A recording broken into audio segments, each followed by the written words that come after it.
Welcome to Toffee Blue View, your source for all things Everton. I'm Gerry. Max is here. We are a duo today. So it's pretty clear we're happy. Yeah. Yeah. If you're watching this right now, you're seeing the smiles, and if you're listening, maybe you're hearing them. Yeah, we speak in a lot more of an upbeat tone. We're not as miserable after a win, of course. I mean, And not just a win, like just kind of a really amazing performance. It was really good. Best performance under Marco Silva, in my opinion. I would agree. And it's weird.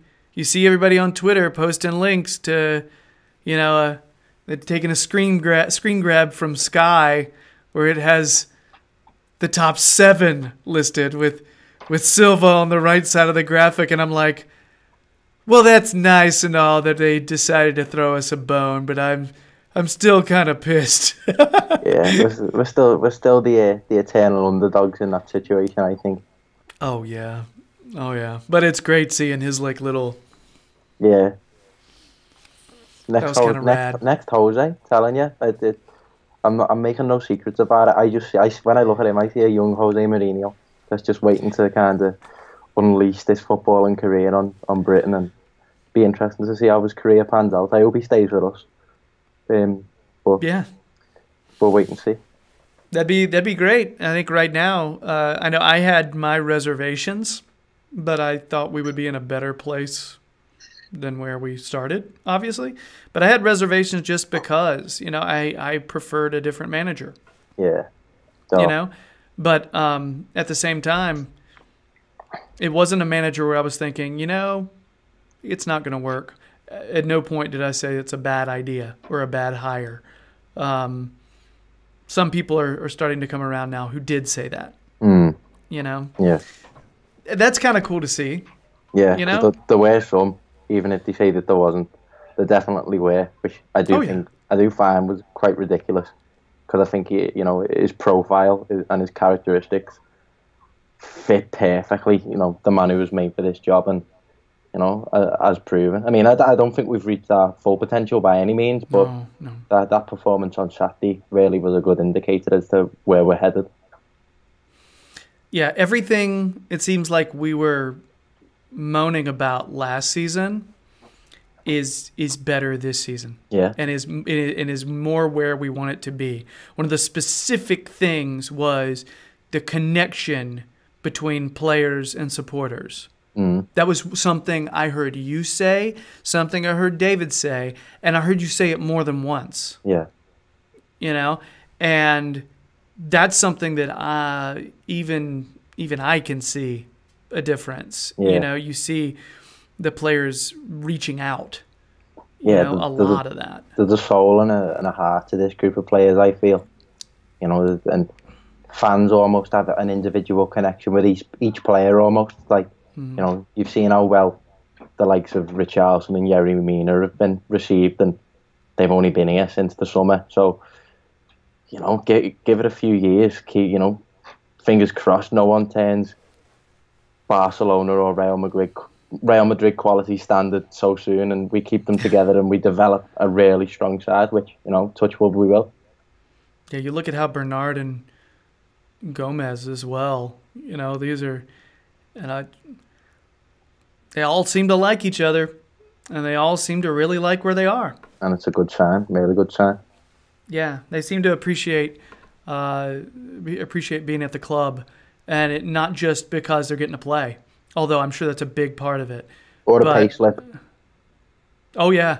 We've certainly had a few players that have just seemed to be happy to collect them. That is true. So we should get on to the official Brighton reaction. We've just been chatting, just because we're happy. We're good-mooded.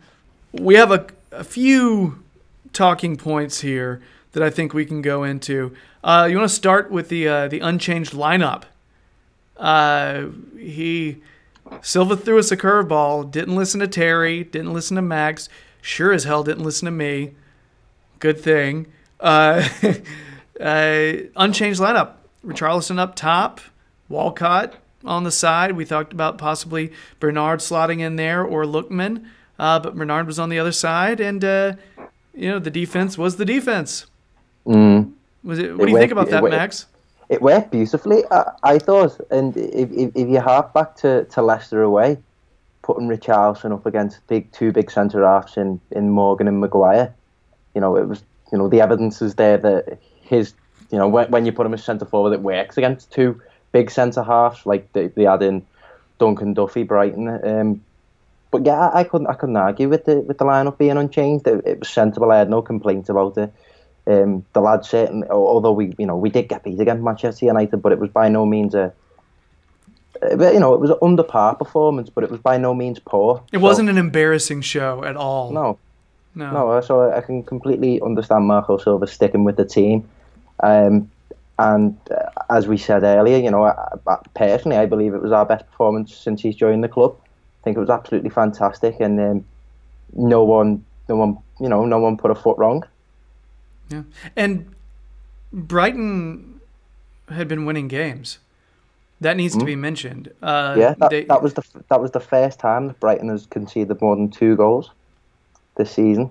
So if that's any indicator. And I've got some respect for Chris Hughton. Bringing his team back up, or bringing his team up from the championship. He's done a really fine job.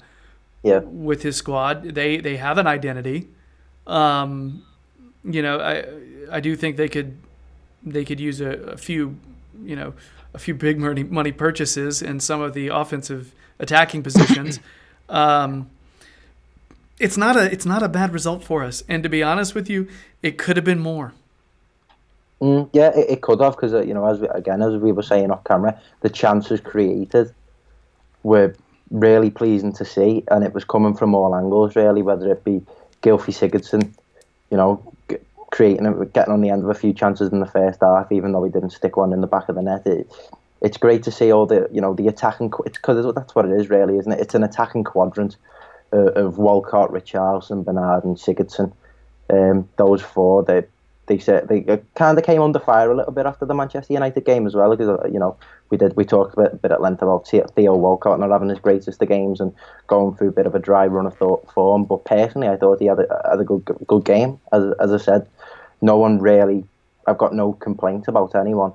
The chances created were great, and it was fantastic to see us being dominant, pressing from the off, and it was evident we were a class above.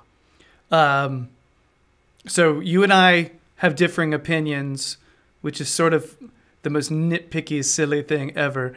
I prefer Richarlison's first goal. You prefer the second. What stood out about the second goal to where you're like, damn? The second goal for me, it's just when he puts Lewis Dunk on toast, when he knocks it round one side and runs round. Was it Dunk or Duffy? Because I thought Dunk was the one who passed it across and he intercepted it, and then he went around Duffy. Oh, either or, I still think it's a big tall guy, in centre back.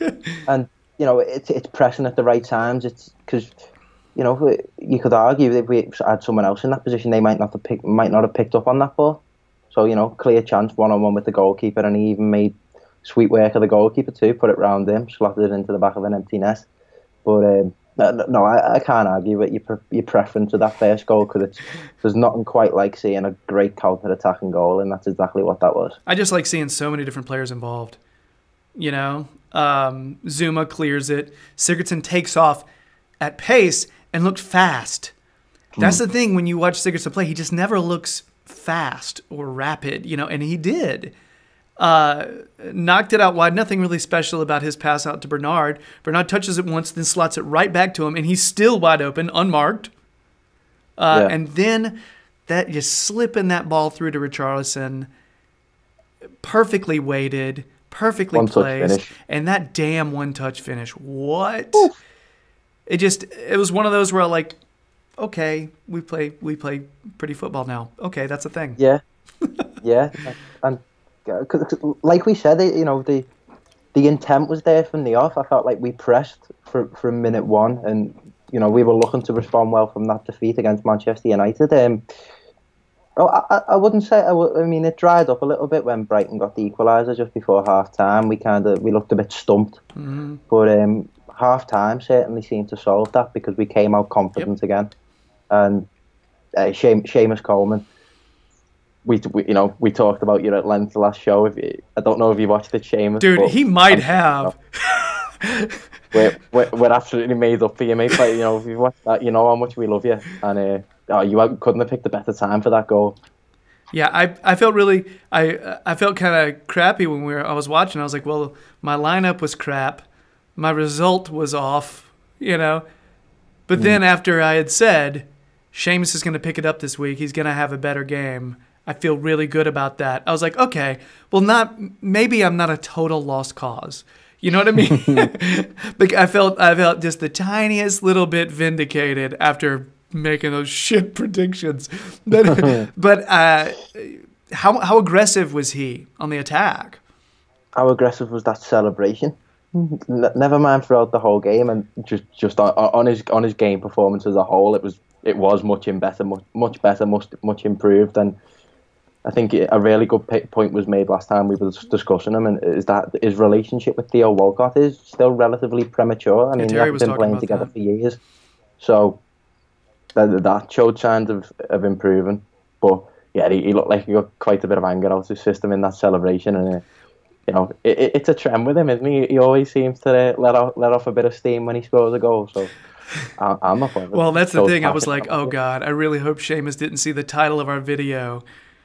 Or somebody told him, and then it's like, what was it? Well, it was like, is Coleman the weak link? No. And like that was the title, and like all three of us were like, no, he's awesome. We love him.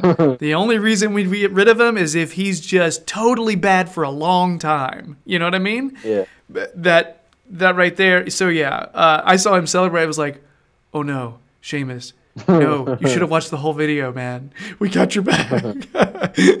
No, not like Seamus is actually watching, but still, little part of me actually got me thinking. So Seamus looked much better. Not a flawless performance, but a damn fine one. A lot better, and got that second goal.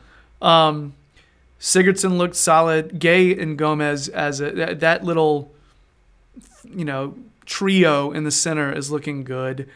Covered every blade of grass.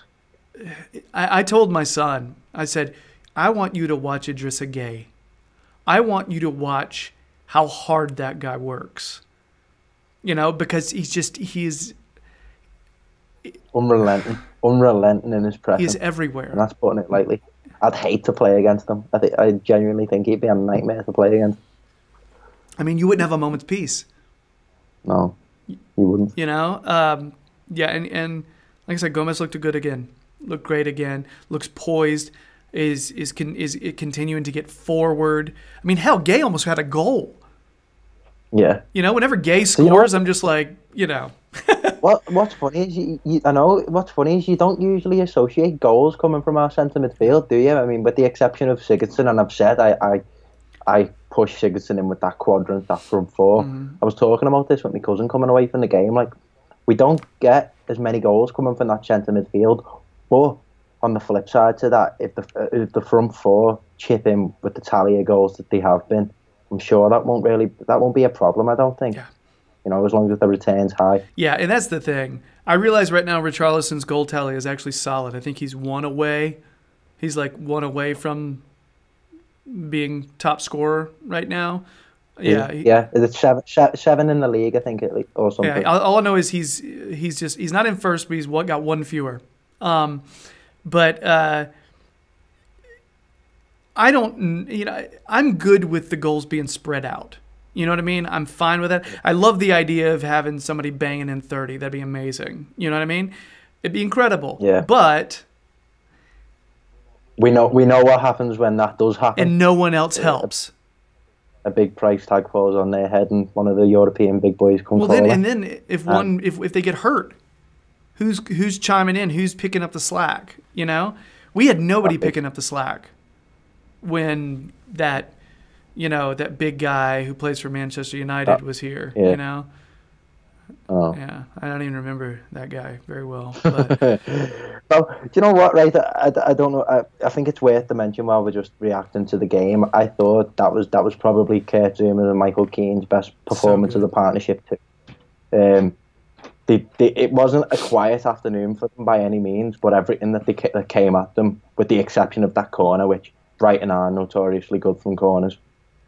So, I suppose you can let it slide because we've ended up. Zuma got out leaped by Dunk for that header by about that much. He was on it. It's not like Dunk was completely unmarked, but he had passed from Gay to Zuma in that zonal system. You see Gay stay put, and that's why Dunk was kind of unmarked for that one little bit. And you knew Brighton had practiced that. You knew they were thinking that may be a gap in the zone, and it is. So we just got to keep working at it. We've improved, though. I'm okay with the zonal marking now. I think we've gotten better at it. Yeah, much better. And particularly with Gerry Mina making his debut as well. That was the next thing I was going to bring up. Improve. Yeah. Did they sing? Were you there? Yeah, I was. Did they sing the damn song? They didn't sing the damn song. I proper wanted to hear it, but no. Because I just, me and my cousin, we were keeping our ear out just for that one singular man to just break out in song, and it didn't happen. But I don't know why. I don't know what age I got, but I recorded him coming onto the pitch. Just the substitution being made. It was just fascinating to see. He's like 6'5". He's got legs like lampposts, and he's wearing pink boots. He's a Colombian World Cup hero making his debut at Goodison Park. I don't know. Things are good. I think I'm feeling positive. I'm feeling happy. Bring on Chelsea next week. Yeah, and he didn't look out of place. Looked okay. I mean, I think it was I think Brighton had gone to 2 up front, so throwing him up there, 3 in the back. I think Silva after the game had said that's something we've been wanting to be able to do sometimes, is run 3 in the back. Who knew? You know what I mean? That's cool because they're 3 good players. But if I don't know about our attacking. I don't know about our attack if we're running 3 in the back, and it takes away one of our. I'll reserve my judgments on that until we've mastered the system of the 4-3-3 that we're trying to play at the minute. You know what I mean? Yeah, I know. Agreed. Totally agree. I like the fact that he thinks like that, though. That he makes adjustments. We've just been in a situation before where adjustments have not been made. Yeah. Cry one for Roberto, who might coach Real Madrid soon. Imagine. That's so crazy. Anyway, I think that's about it, man. I think we've covered all the stuff that I wanted to cover. I guess we've got Gormaya coming up. That friendly. I think Mina's probably going to play the majority of that. Silva, in his interview after we recorded last week, said that may be a good time for Mina to play. Likely. Yeah, and we didn't mention it, but correct scoreline. Yeah. I'm proud of myself. Max loves it when we call him Mystic Max. Max loves nicknames. Let me tell you. I find it funny. I just... Remember, do you know that, I don't know how much you're into your MMA, but remember that there was a period in Conor McGregor's career where he just used to call all his knockouts, and he got called Mystic Mac. So the moment you started calling me that's the first thing I thought of. I was like, interesting. What's funny is somebody else said it first, and I don't remember who it was. It may have been John. The people listening or watching may know him as Quizmaster John. So but that works out well. You've gotten a correct scoreline a few times this season. That's all right. We should be keeping up with this. You know what I mean? Like we should have a tally somewhere. As long as we win. Oh, so look how you bring it back. You bring it back to be like, oh, it's not that important, really. No, just as long as we win. Yeah. I like how you do that, though. You're like, yeah, whatever, but I have a tally behind me on my book by my bed. All right, so I guess that's it for our Brighton reaction. Coming up, we've got we're going to talk about Schneiderlin. Max will try to speak about this through tears. if he can bring himself to talk about this subject. We'll see. But anyway, if you've been digging the videos, please subscribe. We are now over 1290 something. We're like inches close to 1300 subs. So if you've ever been thinking, I wonder if subscribing is really difficult, think no more. It's like the easiest thing in the world. It's easier for you to subscribe than it is for me to take off this jacket. Seriously, I'm getting older. Also, if you want more Max, keep an eye on his Twitter profile. He just shows up on anybody's podcast. You should walk up to him in the street and say, Max, will you come on my podcast? He's up for that, really, as long as the content is something he knows, like, Everton or designer headgear. You know what I mean? Just some. Oh, you have to throw that in there. Have to. Just something he knows. All right. Anyway, keep an eye on that. He also does analysis for the Toffee Blues website. He does match reports, and he'll just throw any kind of knowledge that he's got on there. So, Max, let's move on to talk about your man crush. All right. Bye.